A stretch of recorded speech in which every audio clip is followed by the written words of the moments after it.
Good afternoon, everyone. Welcome to our virtual town hall. I'll start by acknowledging that we conduct our business on the unceded and traditional and shared territories of the Katzie, Samiamu, Kwatlen, Coquitlam, and Tsawwassen First Nations. We've got a full agenda today with climate and ecological crisis and opportunities for Fraser Health to provide leadership in planetary health, and that'll be presented by Dr. Newhouse, one of our medical health officers. We'll have some time for you for Q&A, and we also have a polling question for you. And without further ado, I think I can hand it over to Emily. And really, I think over the past couple of years, we've seen some of the impacts of extreme weather events. And what I heard was that what was 1 in a 1,000-year event for the heat dome will become much more frequent, like 5 to 10-year intervals. So something that we have to pay attention to from practical perspective, but something that for a long time I've been very passionate about. So really looking forward to today's presentation by Emily. Go ahead, Emily. Thank you, Dr. Lee. And I'd really like to thank you for acknowledging the Indigenous territories on which we work. We know that Indigenous partners can be real leaders in climate change, and so I think that sets the stage well. Today I'm going to be talking to you about the climate and ecological crisis and really what opportunities that presents for our ability to take leadership in planetary health. My name's Dr. Emily Newhouse. I'm a medical health officer with Population and Public Health. And let's jump to the next slide. So I think it's very real for all of us that the climate crisis has happening now. Last year, we had dramatic events that we felt locally, from floods to heat waves to landslides, and we already saw that these events are impacting our health very directly, and not just in terms of direct health impacts, for example, from heat exposure, but also in terms of impacting our infrastructure, our ability to deliver health services. So we know that the climate crisis is already being felt, and unfortunately, really, it's just the beginning. Next slide. So this is a graph from the Intergovernmental Panel on Climate Change, and this panel is the consensus work of almost 200 member countries. So when they put out reports, we know that these tend to be conservative, they tend to be well-grounded in scientific evidence, and they require the consensus of many, many policymakers and scientists. These reports report on the scientific basis of climate change as well as some of the social and economic impacts that we can expect from climate change. And this graph that you see at the right looks at the average temperatures that we've experienced in the last 70 years or so, and it matches them against the projections of temperatures we expect for the future. So if you look at the graph where we are now, in shortly after 2020, and we've had about a degree of warming over the last 70 years. That brings us fairly close to the Paris Agreement targets. So these are worldwide targets that were set in order to be targets that we thought would be adaptable. So humans, while we knew there were going to be health effects and dramatic effects to our ecosystems, these targets were set as a basis for ones that were reasonably possible for human civilization to adapt and still manage some of those health effects. Unfortunately, we're approaching fairly close to those targets already, and we're already starting to see those significant extreme weather events. And as you can see, the projections for the next 80 years are quite dramatically higher. So we're currently tracking along this very high emissions curve, so that one in red, and that is projected to reach about 4 degrees of warming in the next 80 years. We don't know what this will look like because there are effects that are hard to predict, but we do know that the effects on our weather and our various ecosystems will likely be catastrophic. I also want to talk a little bit about ecological crisis. So a lot of times when we think about climate change, we think just about temperatures. There's also a parallel phenomenon of impacts to our ecosystems that are majorly impacting human health. So for example, biodiversity is declining faster than it ever has in human history, and we know that has implications for crop production as well as potential medical advances that we may not yet have had the chance to discover. We also know that land use patterns are putting us in close contact with displaced species that increase our risks for future pandemics, and poor fisheries management and waste management are creating challenges in our oceans that are affecting important supplies of human nutrition. So while I'm going to focus more on climate change today, I also want to highlight that we are experiencing a simultaneous ecological crisis. Next slide. pulling these two together, there's a new emerging paradigm in medicine called planetary health. And the idea here is that human health and the health of our planet are inextricably linked. And really, our civilization, our flourishing, depends on maintaining the health of our ecosystems as well as the non-living components of Earth. So both of those components are wrapped up in a state of well-being or disease. And to safeguard human health, we need to maintain the health of the planet on which we depend. Next slide. So I'm going to switch gears a little bit to talking about some of the health impacts that we associate with climate change. This is a slide, this is a graph looking at the frequency of billion-dollar disaster events in the United States. Now, this is for the United States, but the patterns are fairly similar for Canada. And what you can see is that the frequency of these large events, as well as the cost of these events, has dramatically increased over the last 30 years. Now, this is cost adjusted, so this does take into account inflation, and even so, we see very dramatic impacts on natural disasters that are very, very costly in terms of human health and infrastructure.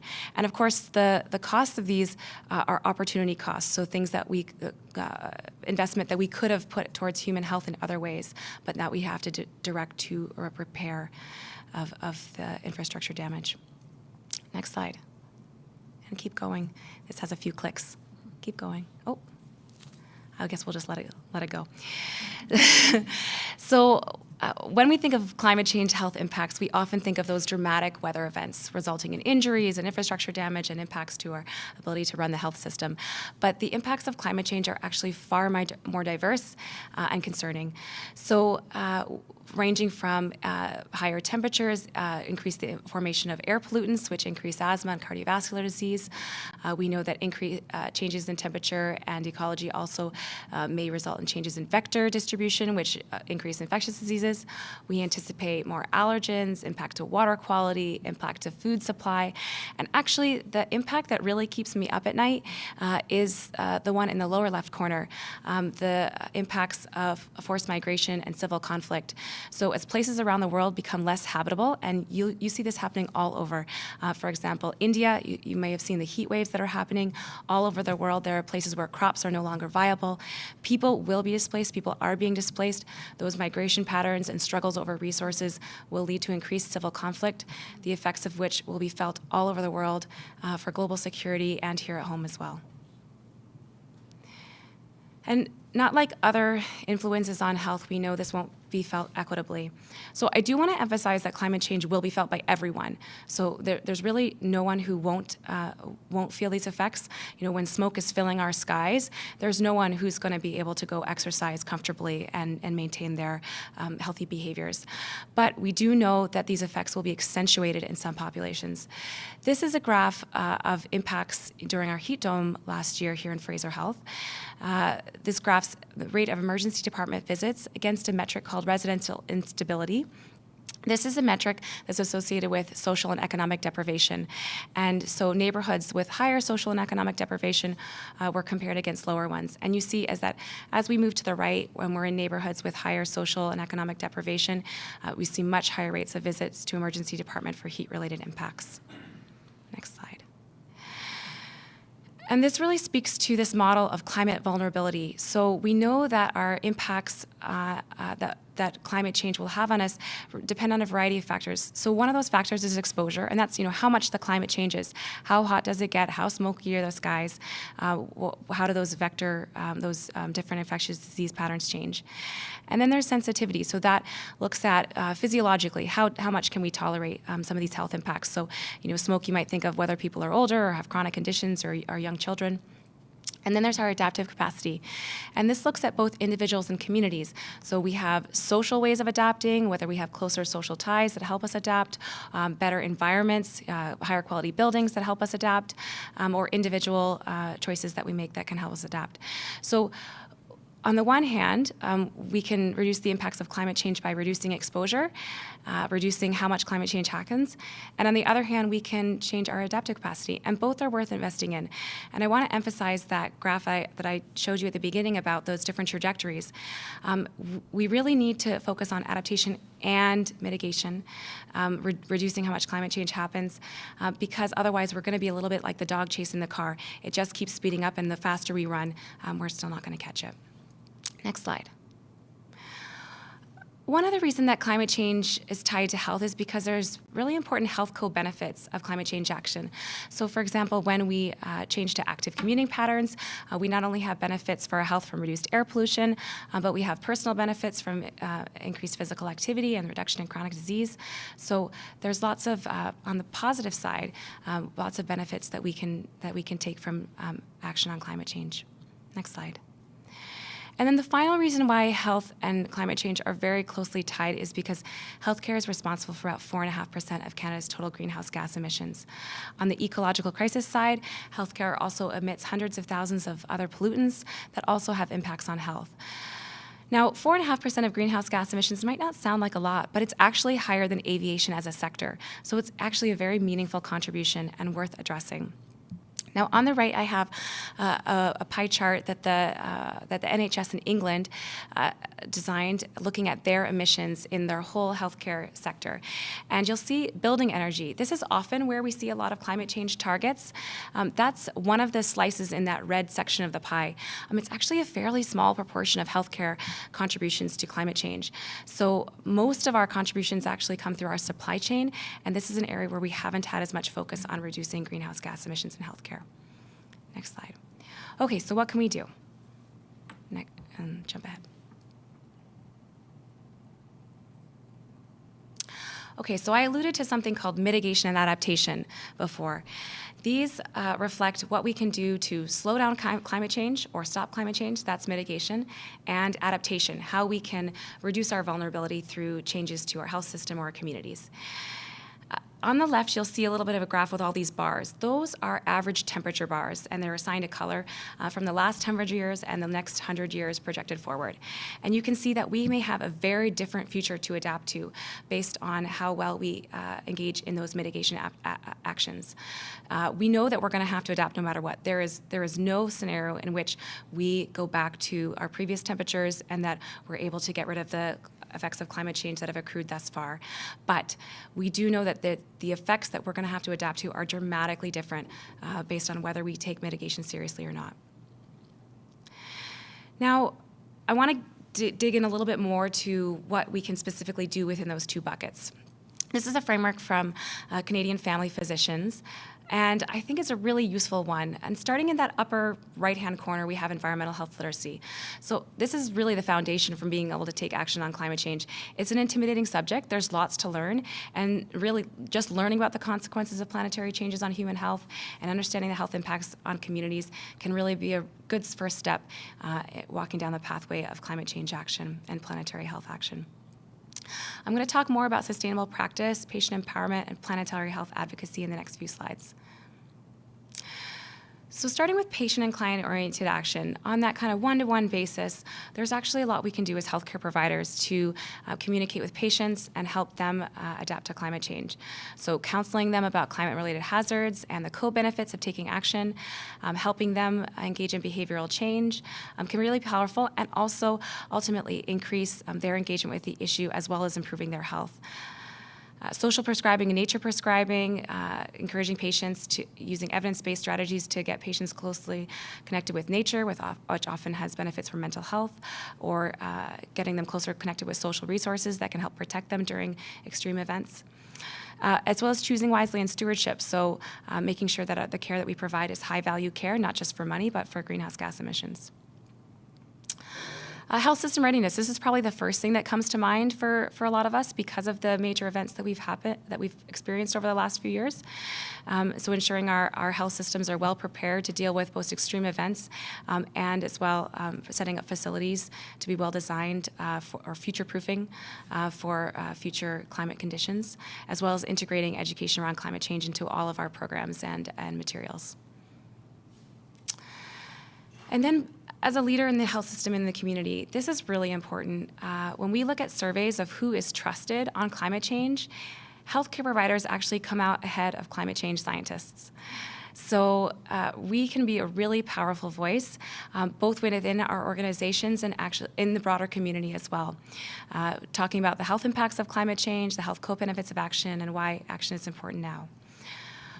We can also be leaders in finding opportunities for system transformation, ensuring that our own action plans are working towards or even beyond provincial targets and that they integrate climate resilience. Next slide. This is a model from Dr. Andrea McNeil about how we can start looking at sustainability in healthcare. And in that left upper corner, that's looking at sort of the health promotion and disease prevention lens. Bottom left, matching the supply of health services to demand. So that's what I referenced earlier about stewardship programs or ensuring the appropriateness of care, all of that quality improvement for clinical practice.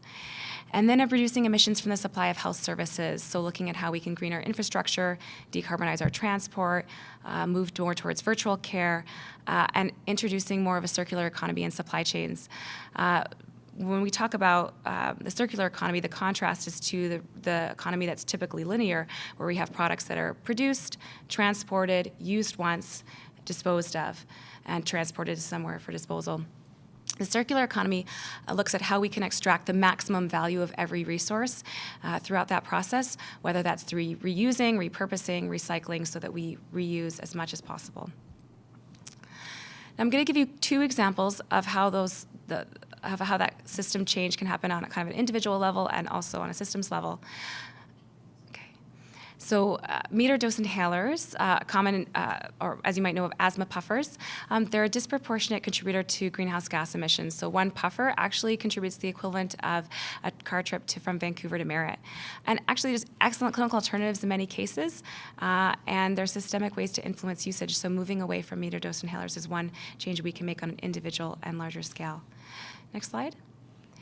Also, I talked about that increasing the circular economy in healthcare. This was a study from the UK that found that a close look at where their PPE was manufactured, switching to reusables, getting rid of certain unnecessary use scenarios, they could reduce their greenhouse gas emissions from their PPE by 75%. Now, there are people to help you do this here in Fraser Health. The Energy Environmental Sustainability team is always looking for partners and leaders. They have a green care leadership team, and they work on a variety of topics. But they really need clinical and leader operational partners to be able to do it. They have their expertise, but they need the creative ideas, the clinical expertise to be able to put those into practice. Next slide. And finally, there are wonderful policy partnerships that you may be able to build and nurture. The Center for Sustainable Health Systems is a great academic partner who's looking for folks to work with. And there's also organizations like Healthcare Without Harm or Canadian Physicians for the Environment who are always looking for strong voices that they can partner with. So in closing, this is challenging work. If it was easy, it would have been done already because it's so impactful. But I'd like to ask all of you to think about one area where you might be able to make a difference with your knowledge of your clinical services, your operations, one thing that you can think of where you might be able to try something to improve our resilience towards climate change. And thank you. And I have 2 credit slides. I'm hoping you can quickly show some of the references and some of the photo credits. Next one. And then we can go back to that what can we do slide. Thank you.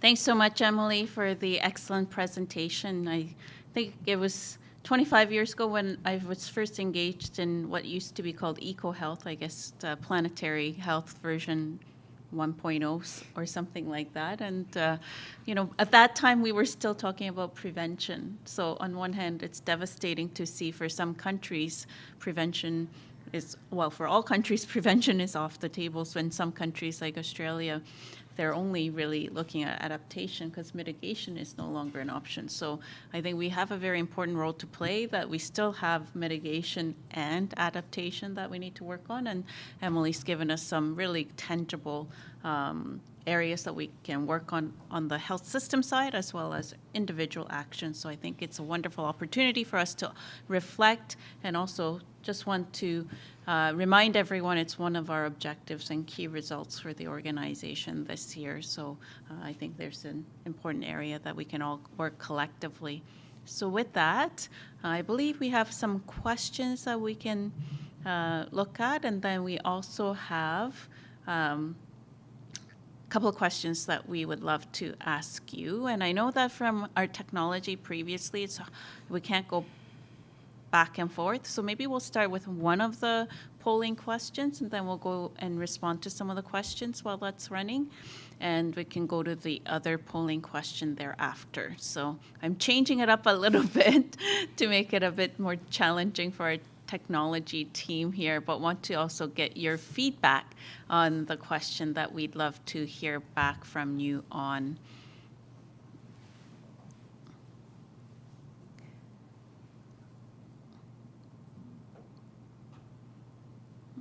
I think we're struggling a little bit with the survey, so maybe we'll start with the questions and then go to the survey after. The first question I'll ask Cameron to come up, which is when will excluded staff hear a decision about their incremental increase for this year, considering the ever-increasing inflation? The staff would be helped with extra dollars now than later on. So go ahead, Cameron. Okay.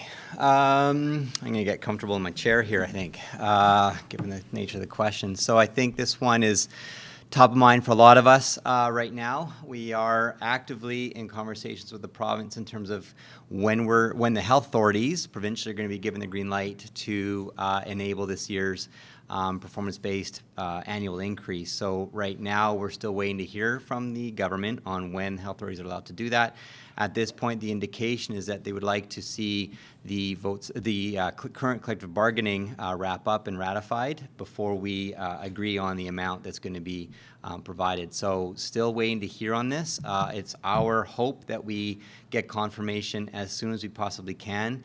Absolutely feel the need for people to be compensated, especially after the year they've had. I will say that bargaining is ongoing right now, and the inflation issue has conflated the issue altogether. And so while I know the government was proposing a mandate or a sum to be provided to the bargaining units, they have gone back to revisit that because of inflation. So we are looking at this. We are actively engaging with the government on timing of this, and more information will be coming as soon as we hear.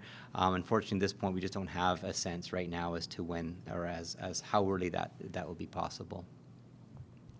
Thanks, Cameron. Maybe what we can do, of course, is from both Cameron and my end of things, we can continue to raise this as a concern at provincial tables, that as the bargaining and collective agreement process is getting prolonged, of course, the impacts are significant for our excluded staff as well. So we'll continue to make that comment at our provincial tables.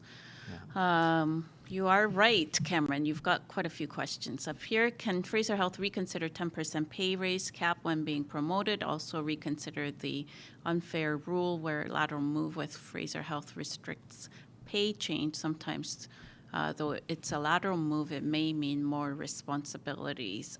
And I'll just do the next one, too. When will more info come out regarding job action? And how will it affect non-clinical staff? Hearing talk, some clinical areas are voting on strike action soon. How much notice will we receive? So more on the strike action. Yeah. Go ahead, Cam. Yeah, thanks. So the first question there around the pay raise and 10% raise for being promoted is a provincial standard or guideline that we follow. All health authorities do.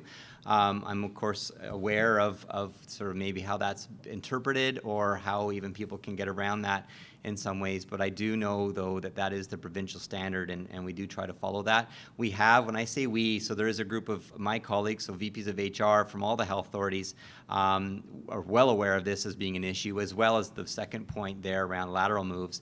And we have asked for a full review of the what's called the compensation reference plan. So where we look at these issues, and this is particularly felt in certain roles, certain areas. We're well aware of some of the roles where A lot of our staff are getting offers well above what are within our bands, and so we're operating in a very competitive job market right now. Noting certainly it's difficult to keep people in some of our roles. So appreciate this for sure being brought forward, and please know that this is an area that's of concern to us as well at the provincial level, and have asked for the review to be conducted for all health authorities to be changing their practice around that. Mileage, okay. Looking at the mileage rate, so that one is a little bit out of my bailiwick, but I think in terms of compensating people for their mileage. So different, depending on your role within Fraser Health, you do have different mileage reimbursement rates depending on the bargaining union you belong to. So at the when we saw mileage or gas costs increasing as quickly as we did, we looked at where those who were most impacted, and that was a lot of our home support workers, our community healthcare workers, who also have the lowest reimbursement rates. And so that was rectified a month or two ago, where they were brought up to the standard. Some people are connected, or some of our staff are directly linked to the CRA rates, the Canadian Revenue Agency rates, whereby when those go up, they automatically go up for our staff as well. So this is, again, something that's an active conversation by government, because this isn't just impacted by, healthcare workers aren't the only ones impacted by this. So again, something that we need to be taking a collective action on. But absolutely, everyone's feeling that pain in terms of the cost at the pump. So needing to address it. Thank you for raising it. Did you want to address the collective agreement and strike action before? Sure. Duty. So yeah, so again, right now we are in active planning for essential services. So thank you to everybody for their role in having pull that information together. We're very close to agreeing on all levels of essential services, with one area around in our operating room. So we're very close to finalizing our preparations. More information generally around essential services will be coming out in the next week or two. We are right now actively putting together all the orientation plans for potentially deploying staff. The types of work that people can do is generally work that requires a little bit of orientation to both the processes and to the safety required to do that particular job. So areas such as housekeeping or portering or food services or even some clerical work are typically ones we'd be engaging people to do. Overtime, we haven't been given direction yet on what the overtime rate will be, but historically there's always been a higher rate of pay for hours that are worked in addition to the overtime rates. So waiting to hear still on what that might look like. And will we be provided scrubs? You'll be provided with all the equipment that you need to do the job that you're being deployed to do. So again, it is a lot of work being right now being done. We don't have an indication yet of a strike, and usually after a strike vote is taken, it takes 72 hours of notice, at which time we're given notice, and then strike action begins. It doesn't always result in, depending on what the strike levels are, doesn't always result in deployment of staff into our essential service areas, but we'd certainly be prepared when that time comes. I know there's other questions. Thanks, Cameron. So the next question is from the presentation, and what specific climate actions are a priority for Fraser Health over the next 2 years? I mentioned that it's one of our key results, and it's under the healthy people, healthy communities, and specifically we've got targets around our greenhouse gas emissions. But it looks like Emily's ready to respond to the specific action, so I'll ask Emily to outline some of those. Thank you. Yes, one of our key result areas, as Dr. Lee mentioned, is in reducing greenhouse gas intensity by 1% over the next several years. We also have priorities over seasonal readiness. So some of you may be involved or aware that we have a cross-health authority committee that's set up to improve our ability to adapt to some of those extreme weather events. I can speak from a public health perspective that we have done quite a bit of work over the last few years on consulting with communities, engaging with communities on supporting their knowledge around climate change, assessing some of our local vulnerability to climate change, and determining what kinds of capacity we have to adapt. So I think there's a lot more work we want to take on in this area, and we certainly want it to be something that is infused across the health authority. So I see another question that's talking about a kind of very specific area, and I think that's the sort of question we want to be asking across the health authority. I mentioned earlier that especially on the mitigation front, understanding what kinds of choices we can make or alternatives we have where we can reduce greenhouse gas emissions without impacting clinical care, that's something that really takes local expertise. So, even if we have a lot of knowledge about climate change at the leadership level, we need expertise from clinicians and local operations folks to bring these ideas to the forefront. So, from a public health perspective, we're looking sort of out towards the community, but I think very interested to hear from you about your ideas for what we can do within the health authority. Thank you, Emily. And I believe our participation on the Green Care Survey went up by almost 100%, with nearly 1,000 people that participated this past year. And over 90% of you thought that we need to lead in this area and we can do more. So would love to hear from you. And again, there's Green Care that we can share the links with you on what else we can do and how you can get involved in this important area. I think the next question is Cameron, around maximum time frame, like 3, 6, 12 months, that government can exclude staff raises. I heard bargaining could take up 1 year from start to finish. And Cameron? Unfortunately, there is no maximum time frame. In fact, the government can put a freeze on our pay should they choose to. They have done that in the past. There is absolutely no indication they'll be doing that at all this year. In fact, every indication is that we will be moving forward with an increase to our excluded staff. You're right. Some of the bargaining might take a little while. We haven't even began bargaining with the nurses yet, and they will start in the fall. But once they start to ratify some of the agreements, this is what we call a shared recovery mandate, and what that means is that most of all of the unions will be provided with the same level of increase. So once one's ratified, we should get a pretty good sense there quickly thereafter.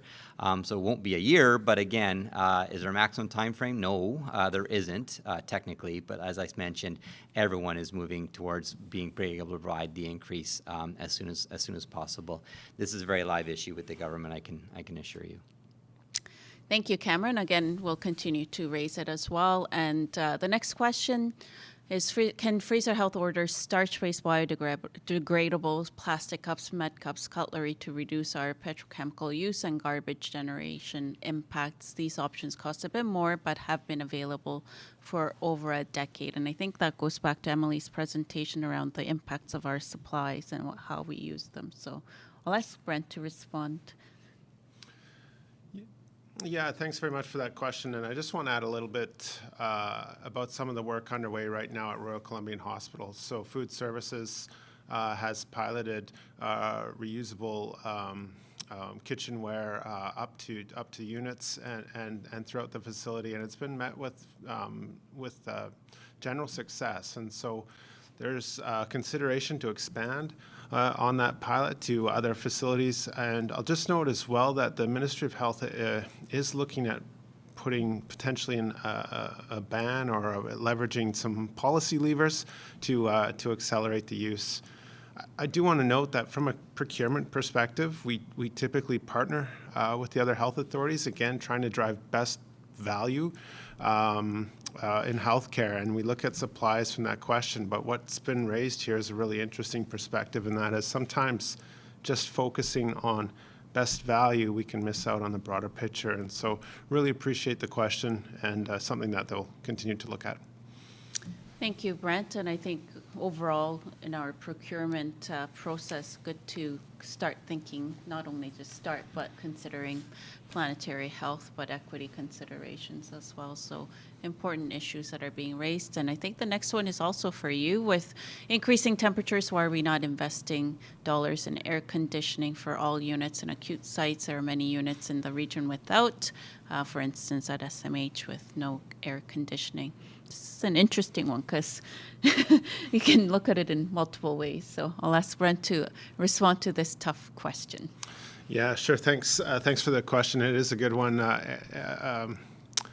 personal air conditioning units aren't necessarily environmentally friendly, but really appreciate the question. And, I just want to give a tip of the hat to the FMO team across Fraser Health. They really met the challenge during the heat dome last year. We had a number of our acute care sites, in addition to long-term care sites, that were struggling with older HVAC systems, limited capacity in their chillers, and really struggle in some of our older facilities, and as you've noted, some of the older units within a facility to keep temperatures as low as possible. We had staff working through the night. We had sprinklers being set up on roofs. We had urgent chiller repairs, replacements happening, and we've changed our standards for new builds and renovations as well to ensure we have adequate chiller capacity.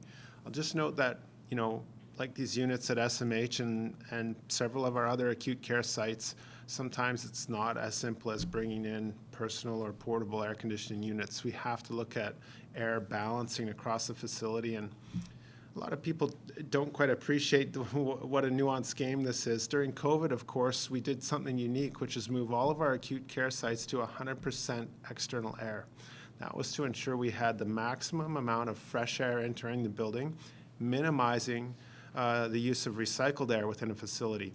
That is energy inefficient, but of course was the right thing to do to prevent the spread of COVID in the facility. So it was one small measure we could take. So it is a balancing act, and something we have to consider when we have competing demands like responding to the pandemic, as well as meeting the challenge of a heat dome.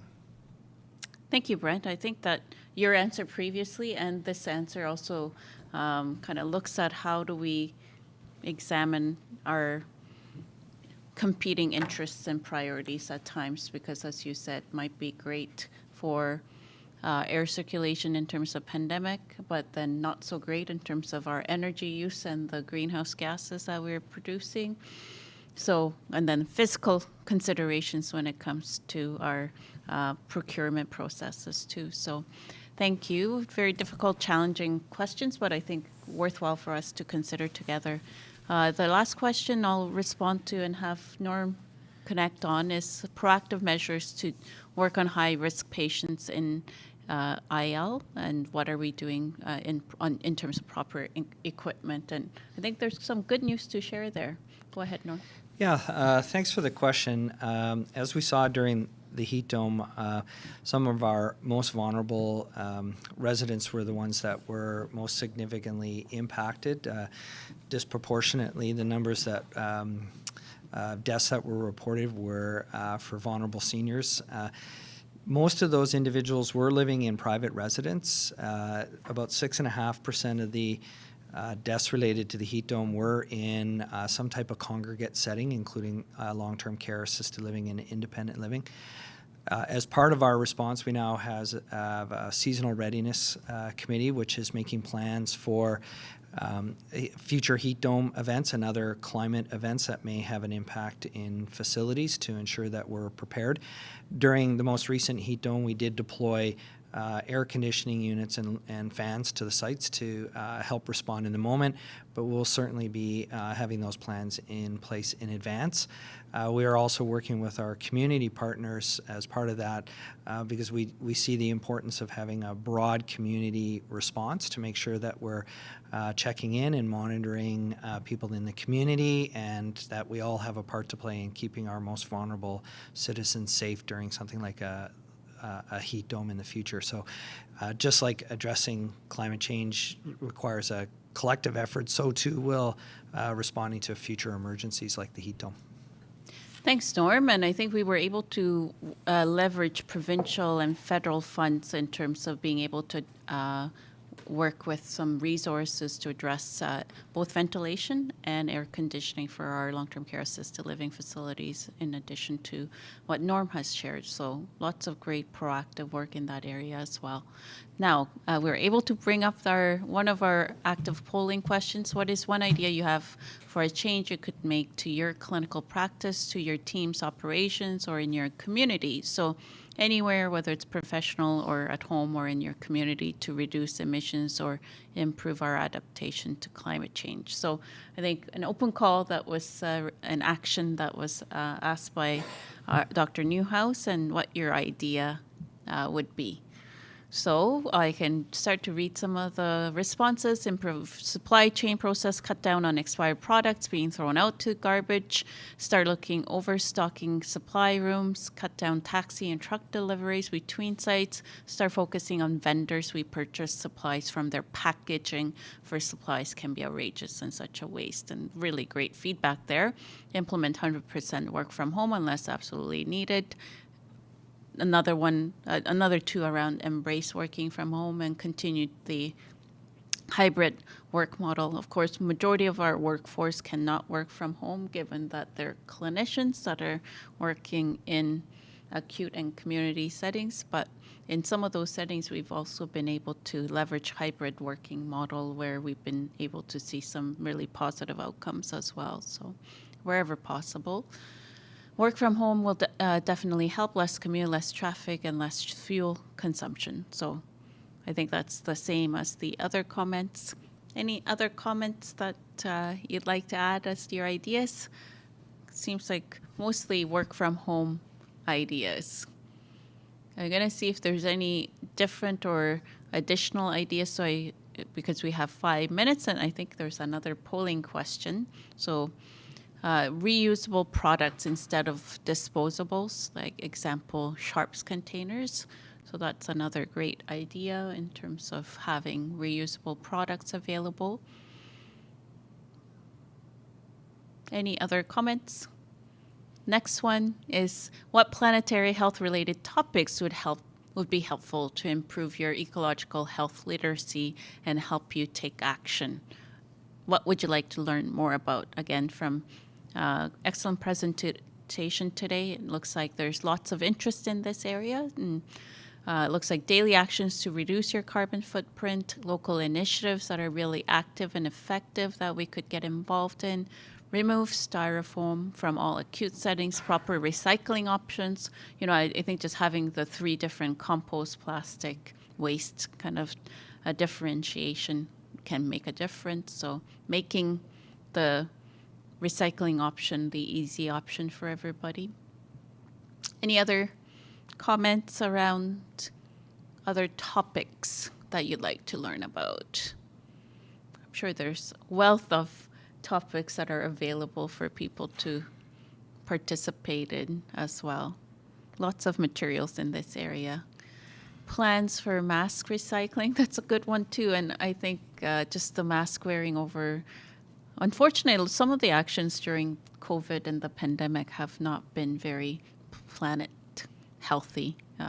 Some of them have initially in the very early stages of the pandemic, but overall some of the supply chain issues and masks and other IPC measures.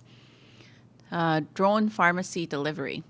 That's a good idea too. Learning about inhalers was eye-opening. Can we learn more about harmful things that may not be well known? So more clinical examples, and looks like clinical, another similar to asthma inhaler example, learn more about examples that would have high impact that we could target for alternatives.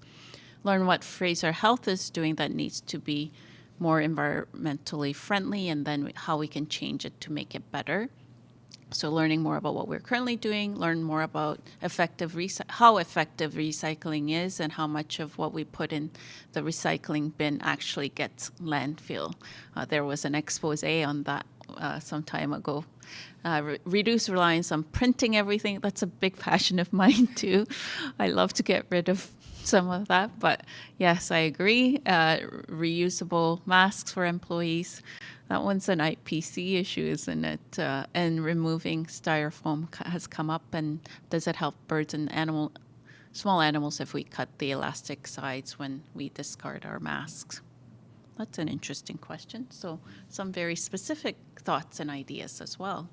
So really great, I think, ideas on what you want to take, what actions you want to take, as well as what topics you like to learn more about. So thank you so much to Emily for your presentation, and all of you for your participation and for your questions and suggestions.